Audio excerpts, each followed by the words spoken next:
Eu acho que a grande sacada de qualquer marca é você entender essas mudanças do consumidor, mas não perdendo a sua visão como marca. O risco que a gente vê quando qualquer marca, como qualquer negócio, quando busca uma infinidade de opções de consumidores, dependendo do mercado onde você está, é que a chance de você no final não falar com ninguém, ela é muito grande. E o que a Levi's faz para reposicionar a marca? E é o caso de êxito que eu queria comentar com vocês.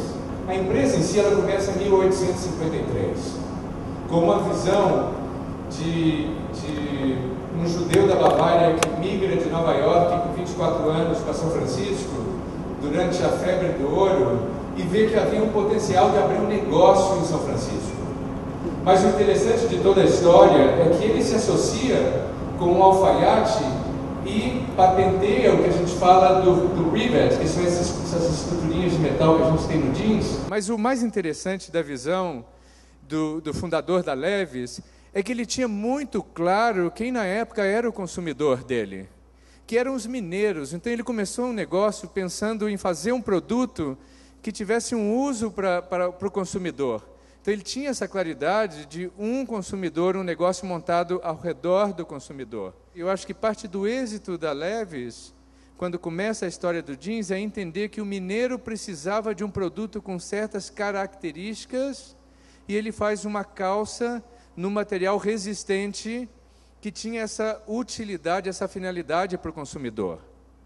Como marca, a expansão da Levi's, ela começa nos anos 50, começa com toda a história do western, se tornando a criação da cultura americana, a força do western, e assim foi evoluindo a marca, né?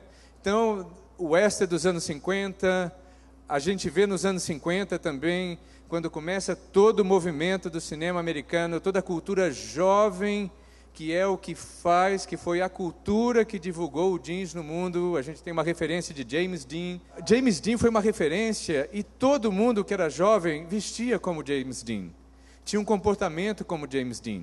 Chega os anos 70, o jeans passa a ser o uniforme, é o momento que o jeans se torna um produto massivo. Se torna como o uniforme da geração. E o interessante dos anos 70 é que a gente começa a entender que começa a ter essa formação de diferentes grupos dentro da sociedade. Nos anos 90, a gente já vê o movimento do jeans também como essa referência, e a gente começa a entender os diferentes grupos dentro da sociedade. Para quem estuda comportamento de consumidor, para quem gosta de música, a gente vê todo o movimento punk, todo o movimento eletrônico, os diferentes movimentos com diferentes consumidores se expandindo de forma exponencial no final dos anos 80, no começo dos anos 90. E o que acontece nesse momento? A Levi's chega em mais de 100 países em todo o mundo, né? E junto com essa expansão, muitas oportunidades de mercado, muitos grupos de consumidores. E o que a gente vê nessa história, essa é uma referência de várias das logomarcas que a Levi's nessa época teve no mercado. E aqui a gente começa a entender o que é essa complexidade da marca, de ter os diferentes posicionamentos em cada um dos mercados. Quando a gente fala de globalização, é você expandir o seu negócio, mas o sucesso da globalização está na consistência como você expande a sua marca. Porque a marca ela não pode mudar de mercado para mercado. Você tem que ter essa claridade de qual consumidor. Talvez alguns mercados, o seu grupo de consumidor é muito maior do que outros mercados. Mas nem por isso você deve estar vendendo jeans para um consumidor que não busca jeans, ou que busca jeans com uma característica diferente do que é a sua origem, o seu posicionamento. E o que acontece como companhia? Um caos de diferentes posicionamentos, diferentes campanhas de marketing, e é onde a marca ela passa por um momento onde ela se perde um pouco como marca. O que acontece no começo do final dos anos 90, nessa década que a gente tem vivido nos últimos 10 anos, 2011? A gente vê um mercado, uma quantidade gigante de consumidores. Diferente do que a gente viu nos anos 70, que tinha um grupo de consumidor. Os anos 50, uma característica do consumidor. a gente tem visto uma quantidade diferente de consumidores com hábitos de compras muito diferentes. Além dos diferentes preferências, características de como eu me visto, eu tenho um diferente hábito de consumo, que vai fazendo para as marcas, vai colocando para as marcas que seja mais desafiador de como você deve ir para o mercado, se posicionar e expandir o seu negócio para ter êxito, para ter sucesso com o consumidor. Então, esse processo que a gente viu do que está acontecendo no mercado, e a referência que eu comentei com vocês, do que passou exatamente com a Levi's, e o que a Levi's toma a decisão realmente, é de buscar reposicionar, não pela ótica do mercado, mas pela ótica do consumidor.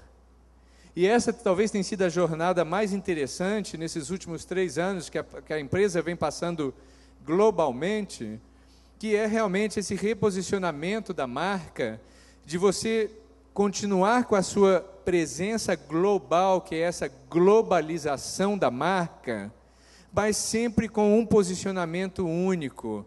Não, globalizar não significa inconsistência de marca.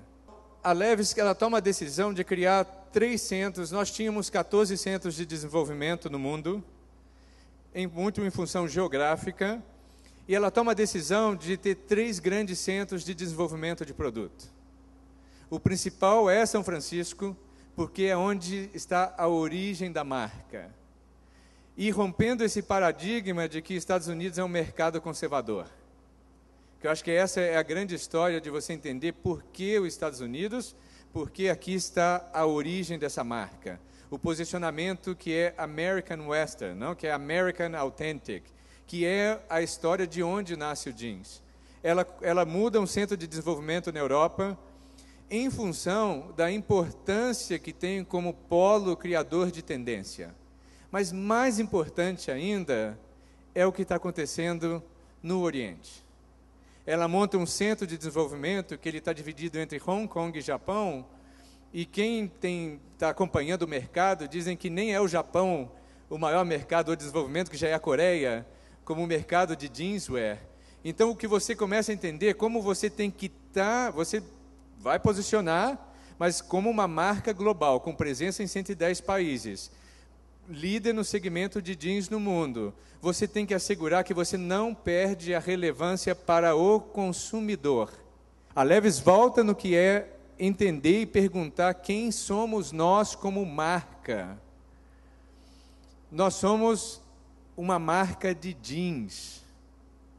A Levi's, ela tem que ter orgulho de ser a pioneira, quem criou a categoria. A gente assume essa coisa de ser clássica, e a definição de clássica contemporânea seria a definição. Qual que é o ponto de diferença dessa marca? Como lojista, como marca, como indivíduo, o que faz a gente ser diferente dos demais, ter sucesso ou não na vida, é o nosso ponto de diferença. Então a empresa trabalha como entender que o ponto de diferente dela é realmente de ser a marca original. Nenhuma outra marca pode falar original de jeans. E definitiva também, definitiva no sentido que ela é a marca que segue, que continua. E American Jeans, porque o jeans nasce nos Estados Unidos. Uma marca que produz jeans em muitos países, ela tem que assegurar que ela produz de uma forma correta. Que é essa coisa de ser uma marca honesta com o meio ambiente e honesta com a pessoa que usa o jeans. Confidente, ela não pode perder o sexy nosso, é diferente. É esse sexy que ele vem da personalidade da pessoa. Ele não é o sexo óbvio que a gente vê muitas vezes no mercado. Essa coisa de ser jovem, porque o jeans, o jeans será e foi o uniforme da geração, da nova geração. E ela passa por essa transição, o que parece ser simples, está levando a Levi's, a gente vai pelo 3º ano dessa implementação, de você mudar, inclusive de identificação de marca, você mover como desse lado esquerdo do vídeo, a movendo para o lado direito do vídeo. E ela começa um processo que é o mais demorado quando você tem a quantidade de pontos de venda que a gente tem no mundo. Essa transformação começa com a primeira loja em Londres, que abrimos há mais ou menos um ano. Recente aberto em Meatpacking. Então, começa um processo dessas reformas, de criar esses espaços em quase todos os lugares mais importantes do mundo.